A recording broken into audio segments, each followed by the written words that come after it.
Have you ever thought to yourself, if me and my friends were in a horror movie, I would totally survive to the end? You might want to rethink that. Do you really have the characteristics of a badass final girl? Welcome back, horror movie lovers. My name is Cameron and this is the Nonstop Horror YouTube channel where we celebrate our love of the genre in fun and exciting ways. This is the first in a series that I'm dubbing Horror 101, where I cover some horror topics for people just getting into the genre and longtime horror fans who just want a refresher of the basics. So make sure to like the video and subscribe for more videos like this in the future. Today we're talking about one of the tropes that is truly a beacon of endurance in horror cinema: the final girl. I'll be going over things like what exactly is a final girl, when was the term first coined, and later in the video I'll be talking about some of the most iconic final girls in horror history, so make sure to stick around.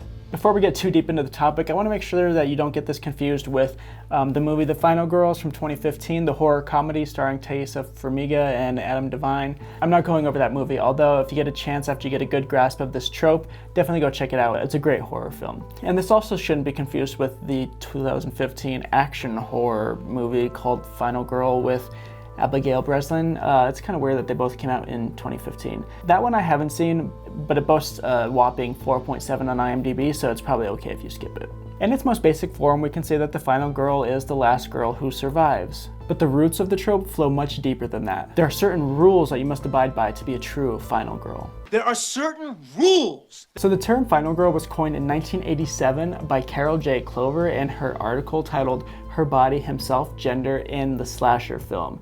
I actually read a good chunk of this article. It is a bit older, but there's some really fascinating tidbits in that article, particularly when it comes to the final girl and slasher films. So final girl is the girl who survives and usually either gets rescued or confronts the villain in a slasher film. That's right, one of the prerequisites in this early definition of the term is that it happens in a slasher film. The final girl basically survives the killer's rampage, usually witnesses her friends' deaths, and then confronts or escapes from the killer in the end. She's usually a pretty well-developed character throughout the film. In other words, the character we give the most fucks about. Final girls are usually intelligent, watchful, and level-headed, or at least they become so. They're also usually less sexually active than their friends. You've heard the other trope, I'm sure, about like if you have sex in a horror movie, you die. Well, the final girl is usually less sexually active, sometimes a virgin, repulsed by dating or sex, however many ways you want to put that. Everyone who has sex in this movie dies. It's awesome. They're also usually the one that tries to point out that something is wrong or doesn't seem right, and that's usually met with like groans and eye rolls by their friends. So again, it either ends with them avoiding the killer long enough to get rescued, or they eventually confront them at the end. But in older films, oftentimes the final girl, if they did survive a film, would often be killed or institutionalized in the following sequel. Which kind of speaks to this expression of a patriarchal society where like capable and independent women should be contained or destroyed, which is kind of troublesome. Now, why is it a final girl and not a final boy? Back in the day, Clover said that for a movie to be successful, we as the audience must observe a character experiencing abject terror, and she thought an audience would reject a movie that showed a male experiencing that terror. And that's pretty much the theory behind why it's usually a girl. However, on the note of gender, the final girl usually becomes more and more masculine throughout the movie. So while they may cower and hide from the killer at the beginning of the movie, by the end of the film, they're ready to kick ass and confront that villain. To further cement the masculinity point, Clover points out the unisex names of a lot of the final girls in the earlier horror films. These names are names like Stevie, Marty, Terry, Lori, Stretch, Will, just to touch on like their boyish masculine features. Again, like along with the sex topic, they're usually different from their other female friends in that they're not super girly. Clover even goes as far to say that the final girl goes through this phallic appropriation when they eventually wield a weapon and drill it or thrust it into the killer.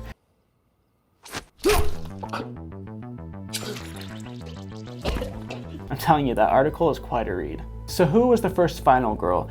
I don't think there's any one answer that is cemented as like the correct answer to this question, but it can be debated that it was possibly Diane Adams in the movie Silent Night, Bloody Night from 1972. And in a second, I'll talk about some of the earlier final girls that could be considered the first ones as well. Now that we've covered the basics, I'm going to give a brief overview of some of the most famous final girls in horror history.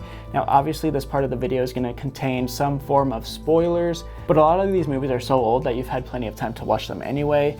However, feel free to skip to this timestamp if you want to avoid spoilers and finish out the video, and then you can circle back when you're ready.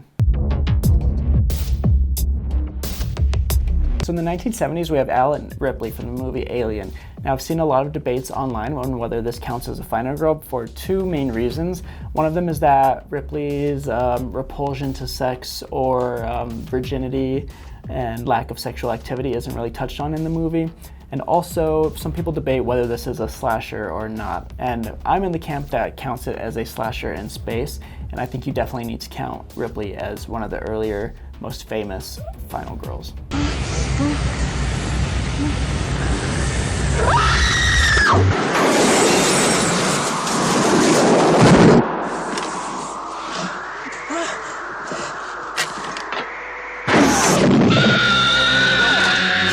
Also in the 1970s, we have Laurie Strode from Halloween and Sally Hardesty from Texas Chainsaw.